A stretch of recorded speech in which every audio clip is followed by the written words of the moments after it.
Je me sens comme chez nous. Ah oui? Vous êtes chez nous, c'est pas ça. Donc, merci pour l'introduction. Voilà. OK.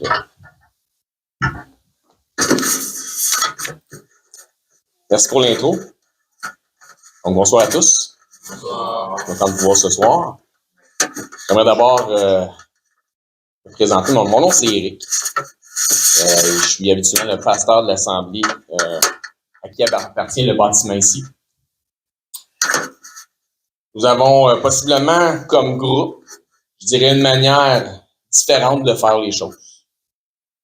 Quand vous venez ici, que vous voyez le mot ou le terme baptiste sur le terme dénominationnel, je dirais baptiste sur la pancarte à l'extérieur, dites-vous bien que ça représente pour nous, ce que ça représente pour l'instant, c'est ce qui nous rapproche le plus dans nos mœurs, dans nos coutumes, dans l'adoration que nous on fait. Simplement.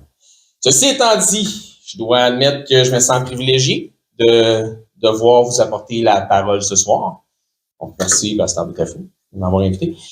Je suis reconnu pour avoir une approche, donc je me présente un peu, je suis reconnu pour avoir une approche biblique dans un esprit assez théologien, logique et terre à terre, dans la simplicité des Écritures, un peu comme Frère vient d'en faire mention. Probablement un peu réformateur à mes heures, sans être associé à ceux qui s'identifient comme étant de la réforme. Je trouve ma joie puis mon réconfort dans ce livre. Je trouve ma joie et mon réconfort dans ce livre que si, et seulement si, je suis certain et confiant que je laisse Dieu, à travers sa parole, dire ce qu'il dit comme il le dit. J'en profite pour vous mentionner que si vous avez un truc comme celui-là, vous pourriez le mettre en mode silence, en mode avion, ne pas déranger. Comme ça, ben, ça ne sonnera pas pendant. Donc, c'est l'annonce que je fais aussi, bien sûr, à toutes les fois que je prêche dans mon assemblée. Aussi, j'en profite pour vous annoncer qu'on a fait réparer la climatisation. Ah. OK, donc, 2 bonnes nouvelles, ça va bien. Donc, j'ai l'assurance de comprendre les réelles intentions de Dieu. Quand j'ai l'assurance de comprendre les réelles intentions de Dieu, c'est là que je me sens bien, que je me sens confortable dans les choses que je vais dire. Maintenant que les présentations sont faites. Rentrons dans le vif du sujet. Donc, Pasteur Boutafou m'a demandé d'emmener une prédication sur la thématique de la repentance. La repentance, je pourrais vous en faire un exposé très, très simple. Donc, pour ceux qui sont avec moi aujourd'hui en passant, parce qu'on en a parlé un peu, j'ai mon épouse Karine qui est en arrière, j'ai Bélisaire et Simone qui sont avec moi, est-ce que d'autres membres sinon? Donc, ils sont venus, sont assis en arrière, ils ont tous laissé la place en avant, son frère. Donc, merci d'être ici ce soir. Donc, je vais vous apporter, oui, comme je disais, je pourrais en faire une représentation très, très rapide de ce que c'est que la repentance. Quand on dit que quelqu'un vient à la repentance, la réalité de ça, et c'est pas dans le message, c'est qu'il n'y a aucune œuvre à faire pour être sauvé. Tu peux pas te repentir avant de te repentir. Tu n'as pas à devenir une meilleure personne pour venir à Jésus. Tu viens à Jésus tel que tu es. Venir à la repentance veut dire quelque chose de très, très simple. Êtes-vous prêts pour la simplicité de la chose? OK, parfait. Le Saint-Esprit nous convainc de 3 choses. Péché, justice, jugement. Vrai? OK. Donc, il essaie de convaincre celui à qui on prêche la parole, que ça agisse en son cœur, de péché, de justice et jugement. Et Jésus dit de péché car le monde ne croit pas en moi. Donc, la première chose qui est faite lorsqu'on se repent d'un péché. Et c'est le péché de l'incrédulité. Après ça commence notre vie chrétienne. C'est aussi simple que ça. Venir à la repentance, c'est se repentir du péché de l'incrédulité, croire en Jésus, qui a été convaincu par le Saint-Esprit. Puis à ce moment-là, commence notre vie chrétienne. Bon, fait que c'est tout. Je vais vous apporter ma vision biblique d'un aspect de la repentance. Après, justement, ce que je comprends, selon la vérité de la parole, être la conversion du croyant.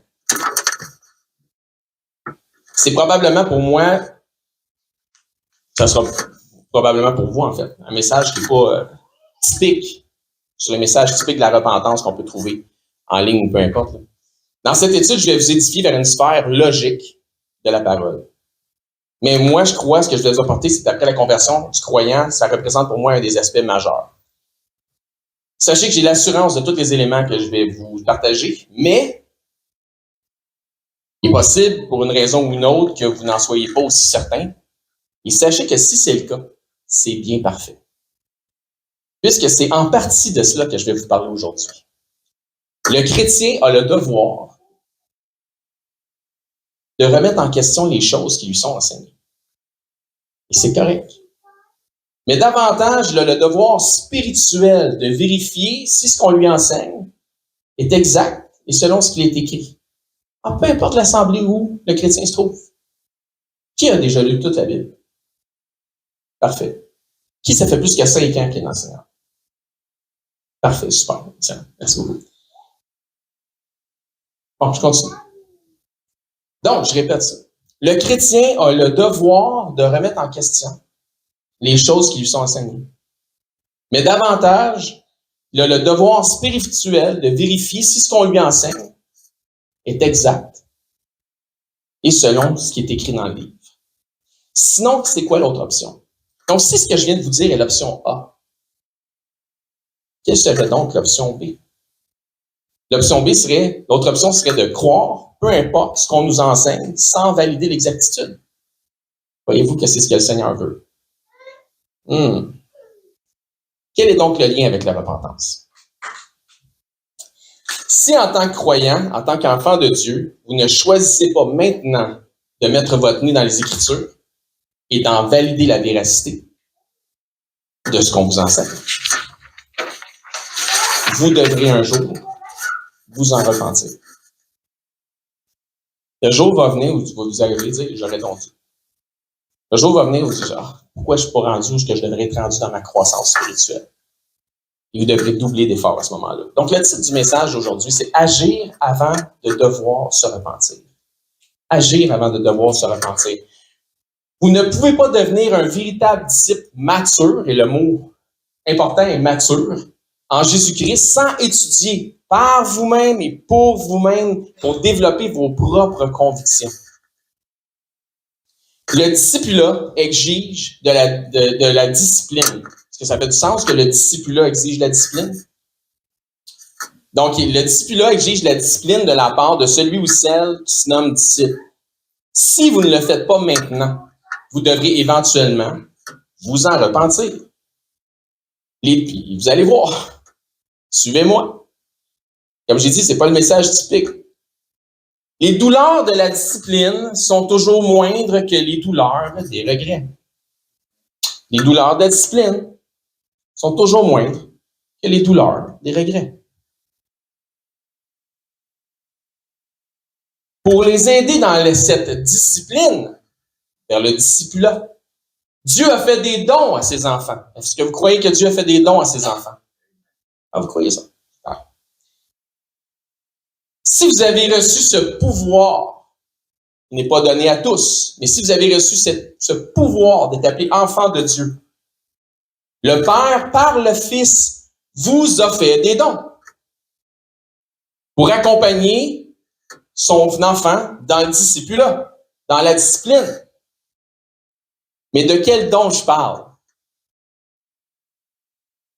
Voici certains dons de Dieu, le Père, qu'il fait envers ses enfants, dont régulièrement, des dons qui sont régulièrement méprisés par ceux qui se disent disciples. Êtes-vous prêts pour entendre ça? Des dons qui sont régulièrement méprisés par ceux qui se disent disciples. Êtes-vous prêts? Amen. Parfait, on en arrive. Ces dons que nous allons voir à l'instant sont méprisés dans le sens que les disciples ne les reconnaissent pas comme étant des dons. Donc, ils ne les reconnaissent pas comme tels. Dans Éphésiens 4, ça nous dit, et je vais arriver là, en attendant, c'est-à-dire que les enfants ne reconnaissent pas ces dons comme étant de réels dons de Dieu, comme quelque chose de précieux. Un don de Dieu, est-ce que ça devrait être chéri? Est-ce que ça devrait être précieux? Est-ce que ça devrait être considéré comme étant précieux? Oui? Parfait. Considérez bien ce qui suit. Éphésiens 4, 11. Et il, Dieu, a donné. Ça, c'est un don, ça. Les uns comme apôtres, les autres comme prophètes, les autres comme évangélistes, les autres comme pasteurs et docteurs. Avez-vous déjà réalisé que ça, c'est un don de Dieu? Qu'il faut chérir, que c'est important, puis que c'est pas à négliger, que c'est pas à prendre à la légère ou pour acquis. Les enseignants sont des dons de Dieu envers ses enfants pour les élever, pour les édifier vers le haut dans les voies de sa parole. Le chapitre 4, verset 12 dit « Pour le perfectionnement des saints en vue de l'œuvre du ministère et de l'édification du corps de Christ. » Dieu a un but et un objectif. Si vous ne participez pas à cet objectif, vous allez en l'encontre de la volonté de Dieu. Écoutez bien ce que je viens de dire. Dieu a un but et un objectif. Et si vous n'allez pas dans le même sens que le but et l'objectif de Dieu, vous allez à l'encontre de la volonté de Dieu. Est-ce que ça fait du sens? Donc, la question est la suivante. Comment appelle-t-on une action contraire et qui va à l'encontre de la volonté divine? Oh, il y a quelqu'un qui a un petit péché. On va voir si c'est vrai. Quel est le terme qui définit une action qui s'oppose à la volonté de Dieu? Encore une fois? La demande de Dieu qui ne peut mentir auprès d'Adam était « Ne mange pas du fruit de l'arbre de la connaissance du bien et du mal », n'est-ce pas? Dieu a dit à Adam, « Ma volonté est que tu m'obéisses par la foi. Laisse-moi être ton Dieu. Celui qui te dira, voici ce qui est bien, voici ce qui est mal. » La volonté de Dieu était la relation avec Adam par la foi en ce que son Créateur lui disait. Il entendait sa voix, puis il agissait selon ce qu'il lui disait. C'est la foi. Ainsi, la foi vient de ce qu'on entend. Et les choses que nous devons entendre pour animer et alimenter cette foi, ben, elles doivent venir de la parole de Dieu. Notre foi, votre foi, doit être alimentée par ce que Dieu dit dans sa parole. La parole de Dieu mal interprétée ou prise hors contexte n'est pas ou n'est plus ce que Dieu dit. C'est important de valider, de vérifier. Les mauvaises interprétations de la parole de Dieu modifient les intentions de Dieu. Adam devait avoir la foi dans le fait que tout ce que l'Éternel lui disait dans le jardin était selon la vérité. Est-ce que Dieu est menteur? Non, on sait qui est le père du mensonge. La foi dans le fait que le péché, tel que l'Éternel lui avait dit, viendrait inévitablement avec une conséquence. Le jour où tu en mangeras, certainement tu mourras.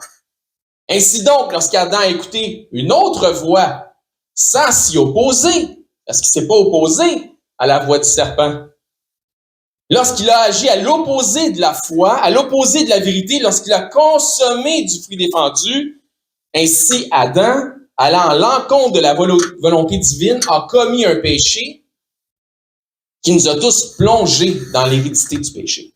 N'est-ce pas? C'est pourquoi, comme par un seul homme, le péché est entré dans le monde, et par le péché, la mort. Et qu'ainsi la mort s'est étendue sur tous les hommes, parce que tous ont péché. Vous trouvez ça dans Romains 5, 12. Donc, encore une fois, comment appelle-t-on une action inverse à la volonté de Dieu? Quelle est la réponse à cette question? Plus fort. Et certain que tout le monde le sait. Si Dieu dit « ma volonté », et que tu ne fasses pas ceci, ou que tu ne fasses pas cela, mais que tu le fais quand même, tu pèches contre ton Dieu, vrai?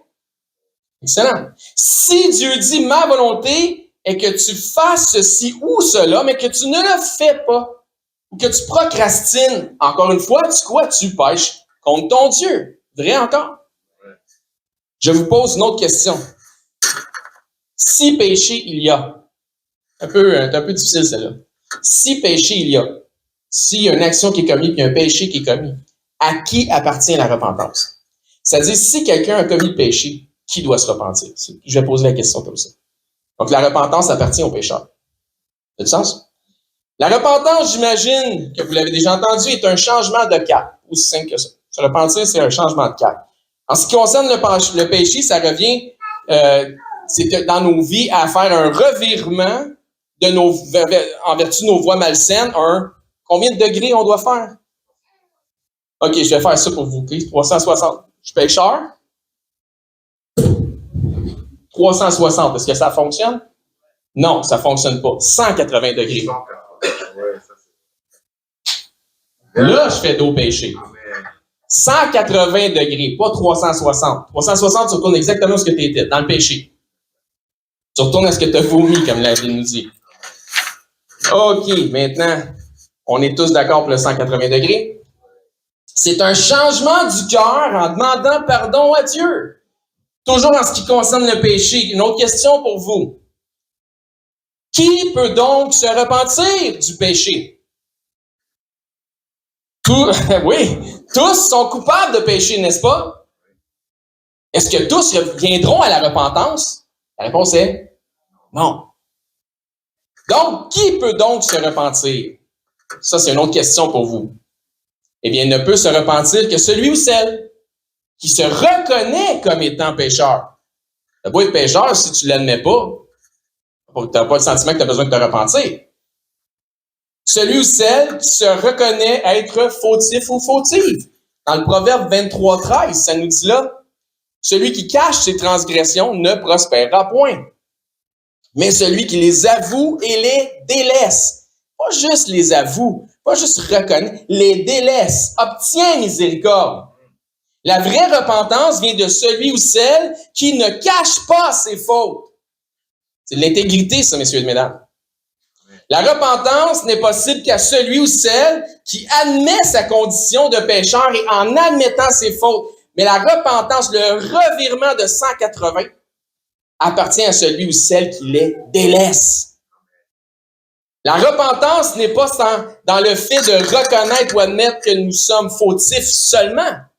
Donc, je répète ça pour vous. La repentance n'est pas dans le fait de reconnaître ou admettre ses fautes, de se reconnaître comme étant fautif seulement.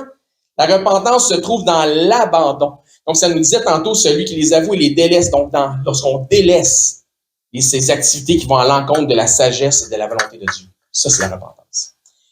Il ne peut y avoir aucune progression spirituelle. Écoutez-moi. Il ne peut y avoir aucune progression spirituelle sans la repentance. Sans la repentance, vous ferez du surplace.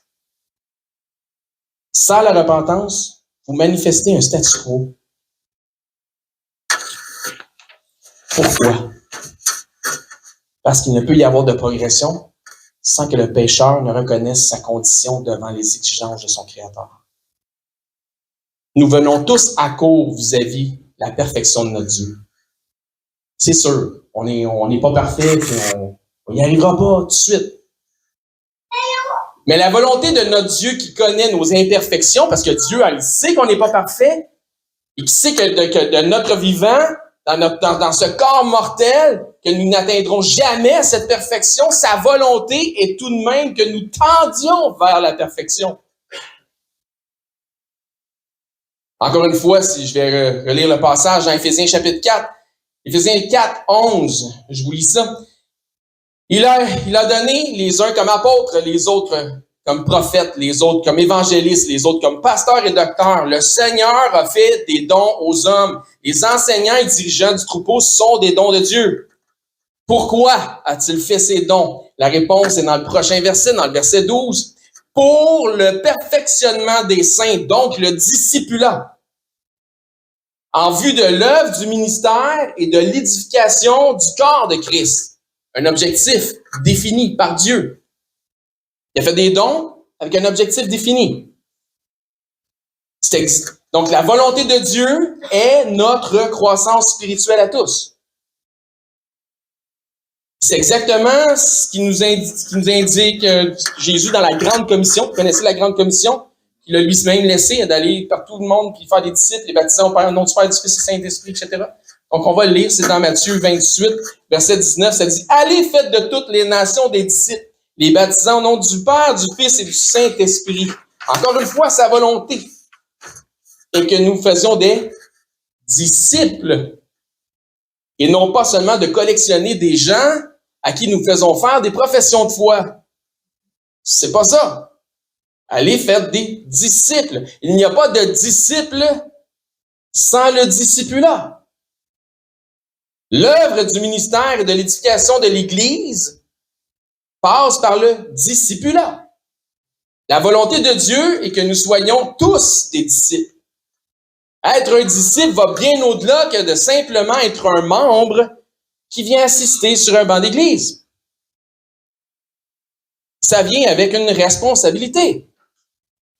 C'est pourquoi Dieu, dans le but que s'accomplisse sa volonté, vous a donné des évangélistes, des pasteurs et des enseignants, etc., afin que celui ou celle qui a professé Christ comme étant son Seigneur agisse comme tel, afin d'édifier le disciple, afin de faire croître Christ dans le disciple, à la mesure et à la stature parfaite de Christ.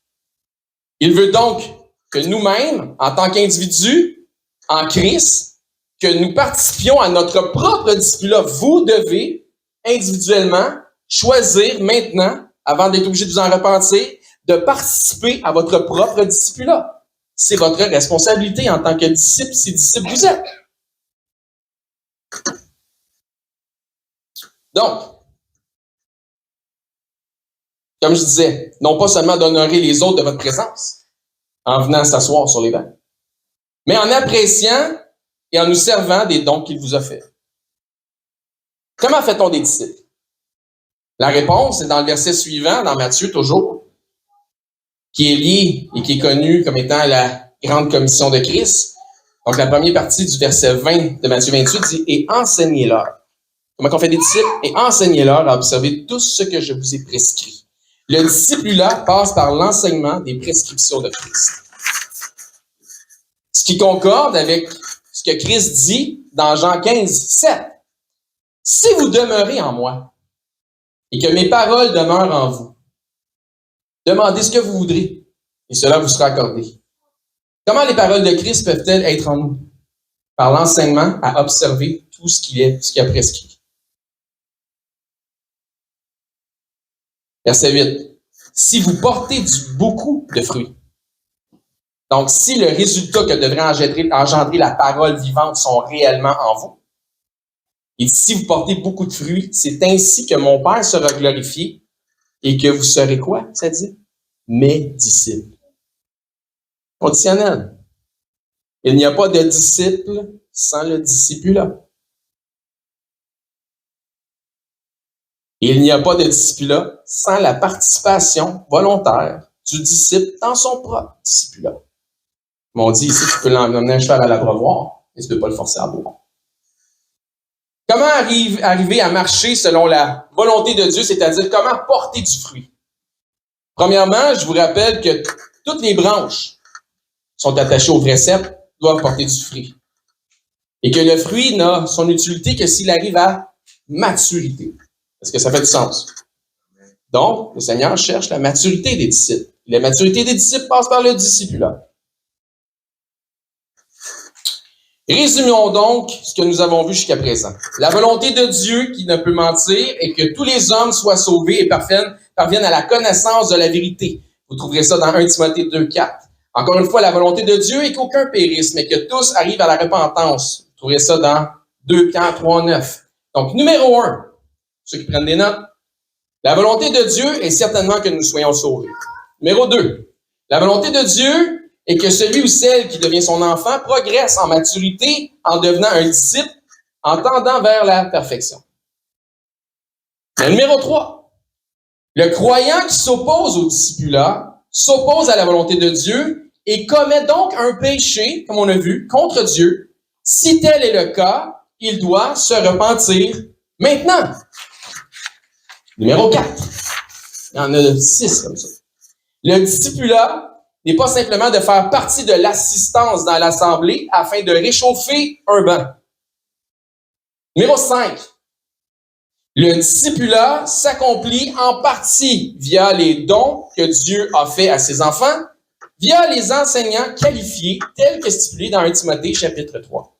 Numéro 6. Celui qui se dit disciple doit, en accord avec la volonté divine, volontairement participer à son propre discipulat, à sa propre croissance et maturité spirituelle. Sinon, il devra s'en repentir. Passons maintenant un peu de temps sur ce point qui est le numéro 6. La volonté du disciple. La foi vient de ce qu'on entend et ce qu'on entend vient de la parole de Christ. Ainsi donc, le disciple, afin de maturer dans sa foi, afin de fortifier sa foi, afin de tendre vers la perfection, se doit de venir écouter les enseignements bibliques. Donc, c'est une bonne chose que de venir à l'Église, de venir se rassembler et d'entendre la parole de Dieu. En fait, ça fait partie de la volonté de Dieu. Il doit venir se nourrir spirituellement, car comme on l'a entendu dans le cantique qui a été chanté tantôt, l'homme ne vivra pas de pain seulement, mais de toute parole qui sort de la bouche de Dieu. Donc, si on est vraiment affamé de la parole, on va venir se nourrir. Gloire à Dieu pour tous les dons qu'il a fait à ses enfants. Gloire à Dieu pour les enseignants qualifiés que Dieu donne à ses enfants. Le discipulat ne s'arrête pas qu'à l'audition des enseignements de la parole. Cette partie n'est que le commencement, parce que ça nous dit dans Jacques 1,22, mettez en pratique la parole et ne vous bornez pas à l'écouter, en vous trompant vous-même par de faux raisonnements. Ah, je viens à l'église, j'écoute les enseignements, mais je ne me mets pas à l'étude parce que ça me tente pas. Fait que je la mets pas en pratique finalement. Je me borne à l'écouter. Ça, c'est quand tu dors pas sur le banc. Les enseignements que je reçois, je les mets pas vraiment en pratique. Je fais pas plus d'études que ça. J'arrête ça là, je retourne chez nous, je me sens bien, puis je fais pas d'autre chose avec ça. Pas vraiment ce que le Seigneur nous demande. Si tel est ton cas, tu devras t'en repentir, car Dieu dit que tu te mens à toi-même par un faux raisonnement. Après l'écoute, vient donc la mise en pratique. Souvenez-vous ce que Christ a dit concernant faire des disciples. Enseignez-leur, donc enseignez-leur, on va recevoir un enseignement, ce qu'on entend, à observer, donc mettre en pratique, tout ce que je vous ai prescrit, tout ce qui est dans la parole de Christ. Le maître peut enseigner à l'élève, mais il ne peut pas passer les tests à sa place. Chacun est responsable de faire ses devoirs. Toujours en accord avec la volonté divine.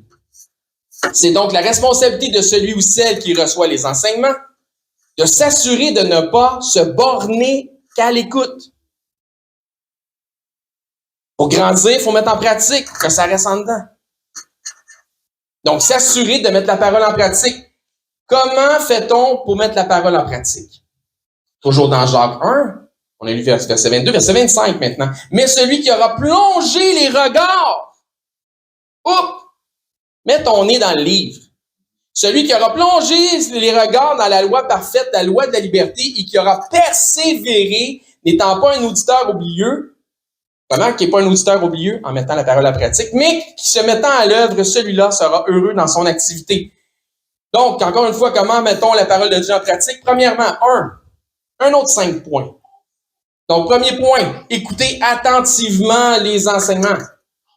2, ne soyez pas un auditeur oublieux. Prenez des notes. Ainsi, vous aurez des références pour vous rappeler ce que vous avez entendu. Numéro 3, plongez vos regards dans la parole de Dieu afin de valider l'exactitude des enseignements que vous avez reçus. Ça va fortifier votre foi lorsque vous allez vous rendre compte, c'est exactement ce que j'ai entendu. Ce que le pasteur ou ce que le prêcheur a enseigné, ça concorde. Puis si jamais vous pensez que ça concorde pas, vous allez voir l'enseignant et vous dites, hey, je suis pas certain d'avoir bien compris. Puis là, vous allez vous rendre compte que finalement, effectivement, vous aviez pas bien compris. Il va vous mettre sur le droit chemin. Il va vous enligner au bon endroit. Donc, de regarder, de s'imprégner de ce que Dieu dit afin de fortifier votre foi. Numéro 4, mettez la parole en pratique dans votre vie. Agissez maintenant par la foi selon ce que Dieu dit. Numéro 5, persévérez dans cette bonne œuvre en répétant la formule. Et vous allez grandir. C'est pourquoi Jacques nous exprime aussi sans se tromper que la foi sans les œuvres est morte. La foi sans la mise en pratique de la source de cette foi, la parole de Dieu, est inerte et infructueuse, mais nous devons porter du fruit, et un fruit qui devient mature. La foi du disciple doit porter du fruit qui vient à maturité. Parlant de maturité, c'est exactement ce que le disciple-là devrait engendrer chez le croyant. Le discipulat engendre la maturité du croyant. Relisons ensemble Éphésiens chapitre 4, mais allons un peu plus loin dans notre lecture. Éphésiens 4, 11. Et il a donné les uns comme apôtres, les autres comme prophètes, les autres comme évangélistes, donc ce sont des dons.